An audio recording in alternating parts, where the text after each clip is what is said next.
Masa kejayaan Islam di bidang politik.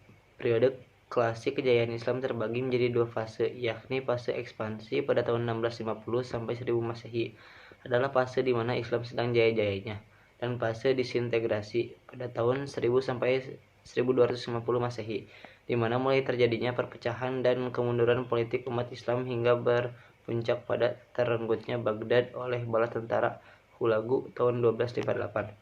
Pada masa kejayaan Islam terdapat dua kerajaan besar, yakni Kerajaan Umayyah dan Kerajaan Abbasiyah. Dinasti Umayyah memiliki peran penting dalam perkembangan Islam. Wilayah kekuasaan Khalifah Umayyah sangat luas, meliputi sebagian besar Timur Tengah, Asia Selatan, Asia Tengah, pesisir Afrika Selatan hingga Andalusia, yakni kawasan yang kini ditempati Portugal dan Spanyol. Dinasti Abbasiyah memulai beberapa macam periode, yaitu 1. Masa dinasti Abbasiyah, pengaruh Persia pertama. Masa keemasan di mana sistem politik yang dijalankan oleh dinasti Abbasiyah pada saat itu adalah para khalifah tetap dari keturunan Arab. Kota Baghdad digunakan sebagai ibu kota negara. Ilmu pengetahuan dipandang sebagai suatu yang sangat penting dan mulia. Kebebasan berpikir sebagai hak asasi manusia. Para menteri turunan Persia diberi kekuasaan penuh untuk menjalankan tugasnya dalam pemerintahan.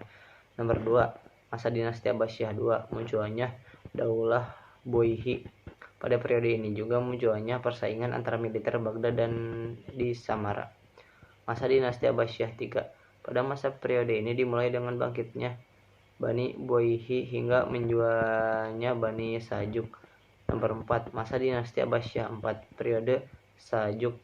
Masuknya orang-orang Sajuk ke Baghdad sampai jatuhnya Baghdad ke tangan bangsa Mongol di bawah pimpinan Hulagu Khan.